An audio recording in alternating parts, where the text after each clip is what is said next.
Hello, All good, everybody. brother. Welcome to the Dragons Fan Guy, and we have got a very special guest with brayden wiliame. And if you'd like to introduce yourself, mate, to the show.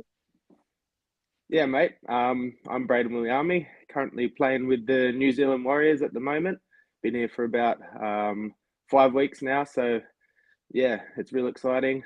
Pre-season, hard work, but really enjoying it. So we'll get straight into it. How did you get into rugby league? Um, so I played soccer all growing up, um, but I always used to. My best mate at the time was always playing rugby league, and I would always pester my mum to try and play. She never thought, or never wanted me to play because she thought it was too rough, but I think when I was around 13, she finally let me switch over, and I sort of never looked back from there.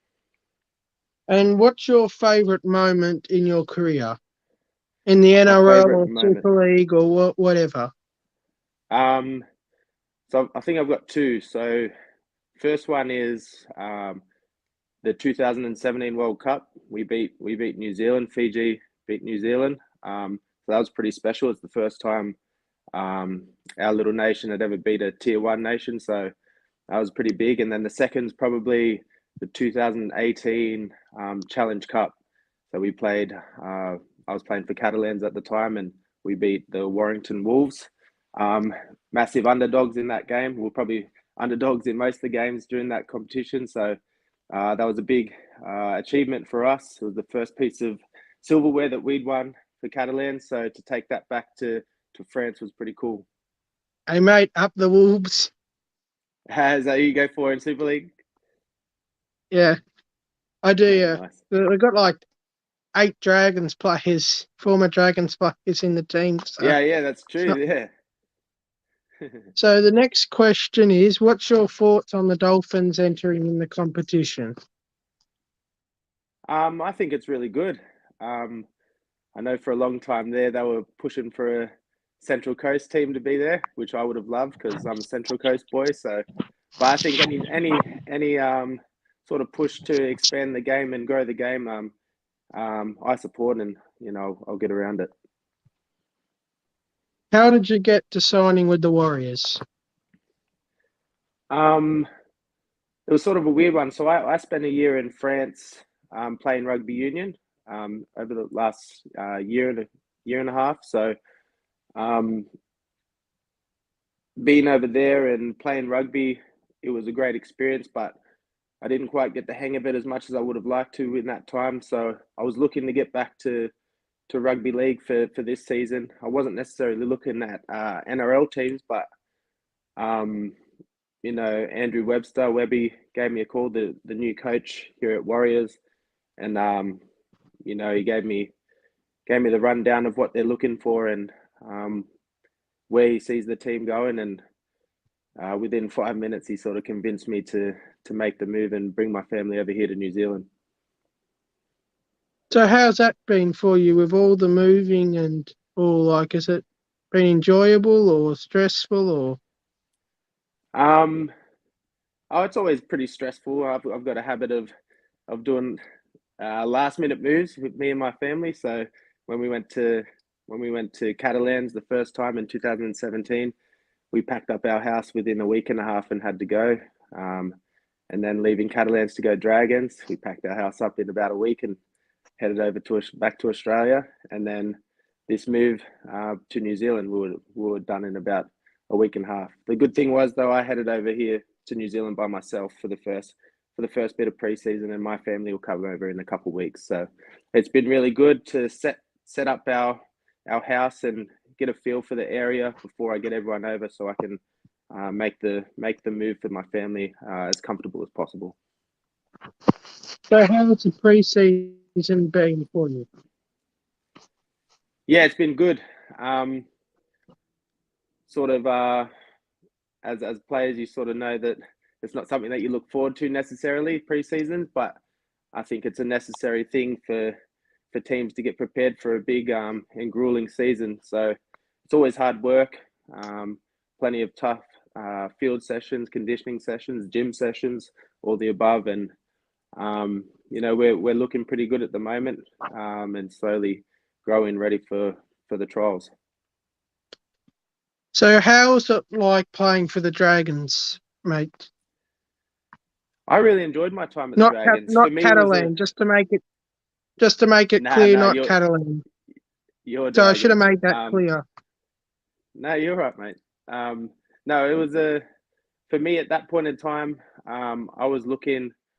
Even when I went to Catalan Dragons, I was always in the back of my mind wanting to come back to NRL and test myself to see if I could, still play at the top level.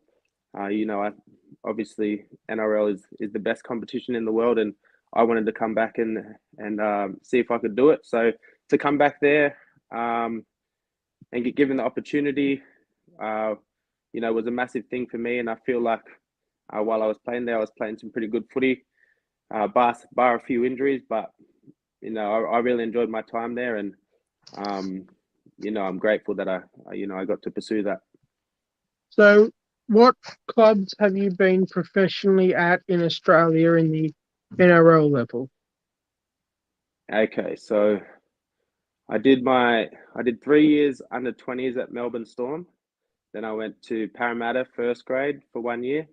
I went to Newcastle after that.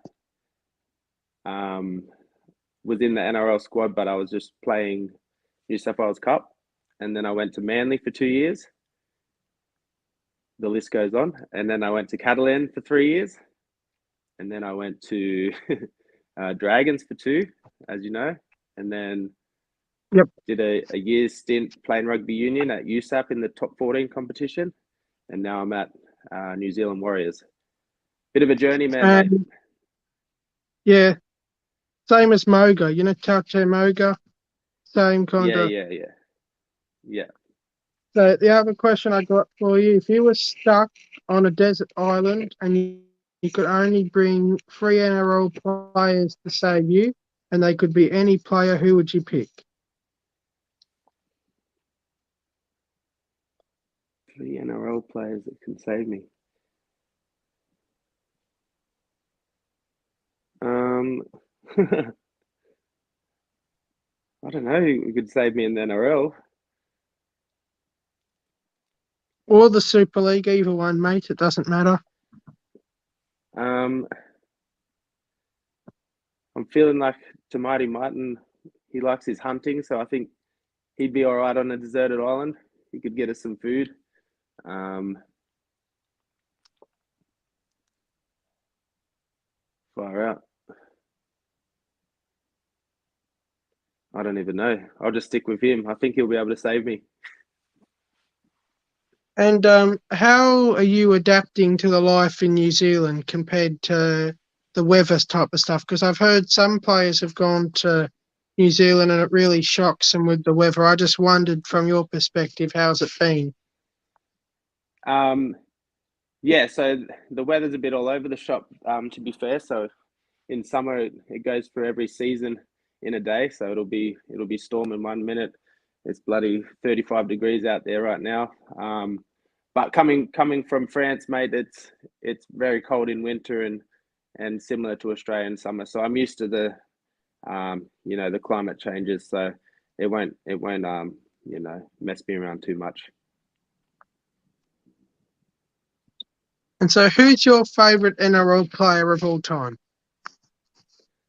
So growing up, I looked up to Sonny Bill Williams and Greg Inglis. They were my favourite players.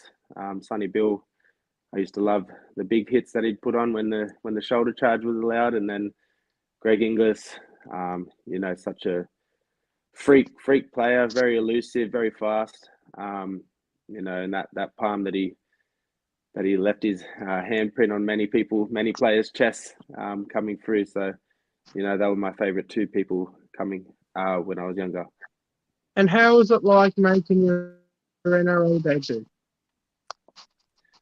Yeah, it was really exciting, mate. At the time, I didn't feel like I was ready. I wish I probably handled this situation a bit different in terms of my preparation and that. But that's still something I'm very proud of. It's something that I was always pushing for coming through the grades. Um, yeah, so the result wasn't that great. We actually played the Roosters, who ended up winning the grand final that year. So it was a tough first game, but it set me up for the career I had. And what are your thoughts on the NRLW? I love it, mate. Just over the past season, you've really seen the development in the quality that the girls are playing at. It's really top notch now, and I think it's great for women to be able to come in and do their thing and earn their pay packet as well. So I think it's great for the game as a whole, and I feel like a lot of fans are getting behind it as well. It's really good to see. And we've got the last two NRL questions for you, mate. And we'll go to the Super League one. How was it like playing in the Super League? Yeah, it was really good, mate. Yeah, I was in a bit of a not a not a slump, but I was a bit low on confidence playing in the NRL, going up and down between first grade and reserve grade at that point. So it was a really, really good move for me to get over there and just start enjoying my football again. In another country, new culture, taking my family to see the other side of the world. So it was good to get away. And start, looking at the brighter side and realizing that footy wasn't who I am, it's what I do. So I really started enjoying my footy again, and I feel like the quality of my footy got better as well. And who's the most annoying player in the Warriors team? That's the final NRL question we've got for you, mate. Most annoying player in the Warriors Or it can team. be from any team you've been at, mate. Doesn't really matter. Warriors team is Jackson Ford, ex Dragon. Yep. My boy Jacko. And then of all time, Josh Drinkwater. He's my Catalans halfback. He's a pest. Another former Dragons player as well. So. Oh yes, yeah. Forgot about that. He calls himself a Dragons legend. So the last two questions we've got for you, mate, is your favourite designer brand. Favorite designer brand? I wouldn't even know, mate. I've never owned a designer thing in my life. I'll say Fendi just because it's the only one I can think of. And the final question of the show, your favourite fast food restaurant. McDonald's. Oh. I actually got a cheeky cheeseburger last night, mate. All right. So the last thing I'll say to you, everybody, is thank you very much for tuning in, and it was a privilege to have you on, my friend. And hopefully, we wish you the best of luck at the Warriors. Hopefully, you don't damage the Dragons when you play them too much. But we'll end on that note, and thank you very much for coming on, mate. It's been an absolute honour to have you on, and peace, everybody. Thanks, mate.